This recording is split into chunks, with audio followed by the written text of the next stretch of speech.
চারটা মোমবাতির জীবন কাহিনী শোনাবো।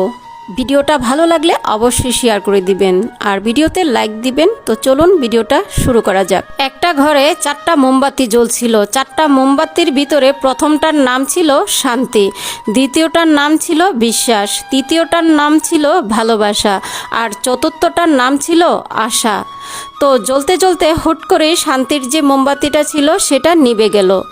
এখন বিশ্বাসের মোমবাতিটা বলছে যেখান থেকে শান্তি চলে গেছে সেখানে বিশ্বাস থেকে আর কোনো লাভ নেই, আমিও নিভে যাব। বিশ্বাস মোমবাতিটাও নিভে গেল। এখন ভালোবাসার যে মোমবাতিটা আছে সেটা বলতেছে যেখানে শান্তি নেই, বিশ্বাস নেই, সেখানে ভালোবাসার কোনোই মূল্য নেই, আমি কেন জ্বলে থাকবো, আমিও নিভে যাব।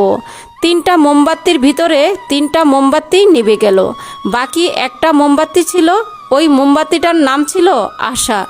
কিছুক্ষণ পর একটা ছেলে আসলো ঘরে। একটা ছেলে দেখলো তার চারটা মোমবাতির ভিতরে তিনটা মোমবাতি নিভে গেল। তখন সে চিন্তা করলো কি করা যায়। তখন সে টুপ টুপ করে জ্বলতে থাকা ওই মোমবাতিটি তাকে বলল, তুমি চাইলে আমাকে দিয়ে ওই তিনটা মোমবাতিকে আবার জ্বালিয়ে দিতে পারো। আর ওই মোমবাতিটির নাম ছিল আশা। ওই আশা নামের মোমবাতিটি দিয়ে শান্তি, বিশ্বাস ও ভালোবাসা তিনটা মোমবাতি জ্বালিয়ে দিল। এই গল্প থেকে আমরা কি শিখলাম? জীবনে শান্তি থাকবে না, জীবনে বিশ্বাস থাকবে না, কিন্তু ভালোবাসাও থাকবে না, কিন্তু কখনো আশা ছাড়া যাবে না। এই আশা অনেক দূর নিয়ে যেতে পারে একটা মানুষকে। এই আশা দিয়ে আপনি অনেক কিছু করতে পারবেন। আপনি কখনো আশা ছাড়বেন না। কি হয়েছে, কি হবে, কি হয়েছিল, এগুলো কখনোই চিন্তা করবেন না। জীবন থেকে আশাটা কখনো ছাড়া যাবে না। এই যে প্রতিটা ঘরে এত এত ডিভোর্স হচ্ছে সেটা শুধু অবিশ্বাসের কারণে।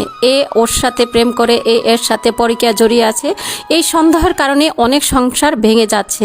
তো আপনারা একে অপরের প্রতি বিশ্বাস রাখবেন। স্বামী স্ত্রী ভালোবাসা অটুট থাকবে সারা জীবন। একটা স্বামী স্ত্রী যখন প্রেম করে পালিয়ে গিয়ে বিয়ে করে তাদের মধ্যেও কিন্তু বিশ্বাসটাই জরুরি। বিশ্বাস, আশা, ভরসা এগুলা না থাকলে কোনো সংসারও কখনো সুখের হয় না। তো জীবনে ভালোভাবে বাঁচতে হলে, সুন্দরভাবে জীবনযাপন করতে হলে একে অপরকে বিশ্বাস করতে হবে, একে অন্যের প্রতি আশা রাখতে হবে, ভরসা রাখতে হবে, তবেই জীবন সুন্দর হবে। তো আজকের ভিডিওটা কেমন লাগছে অবশ্যই কিন্তু কমেন্ট করে জানাবেন। আর আমি আসলে সবার কমেন্ট পাই না। আমার ভিডিও মিলিয়ন মিলিয়ন ভিউ হয় কিন্তু আমি মিলিয়ন মিলিয়ন কমেন্ট পাই না, এটি আমার মনের মধ্যে দুঃখ। তো আমি আশা করব আজকের ভিডিওটা যারা দেখবেন সবাই ভিডিওটা দেখার পরে একটা হলো কমেন্ট করে যাবেন। কমেন্ট করলে, আপনাদের কমেন্টগুলো দেখলে আমারও ভালো লাগে। আর সুন্দর সুন্দর কমেন্ট যখন দেখি তখন আরও নিজে থেকে উৎসাহ পাই ভিডিও বানানোর। তো আমি আশা করব সবাই ভিডিওতে সুন্দর সুন্দর করে আমাকে উৎসাহিত করবেন, সুন্দর করে কমেন্ট করবেন। আর যারা ব্যাড কমেন্ট করবেন, আই ডোন্ট কেয়ার, আপনারা করতেই পারবেন, কারণ যার মন মানসিকতা যেমন তেমনই কমেন্ট করবে, এটাই স্বাভাবিক। তো সবাই ভালো থাকবেন, সুস্থ থাকবেন। আমি সব সময় আল্লাহর কাছে সবার জন্য দুহাত তুলে আল্লাহর কাছে দোয়া চাই, আল্লাহ যেন সবাইকে ভালো রাখে, সুস্থ রাখে। আর আমার জন্য সবাই একটু দোয়া করবেন, আমার ফ্যামিলির সবাই যেন ভালো থাকে, আমি যেন সবাইকে নিয়ে সুখে শান্তিতে থাকতে পারি। আর আমার পেজটার জন্য সবাই দোয়া করবেন। তো সবাই ভালো থাকেন, সুস্থ থাকেন। আল্লাহ হাফিজ।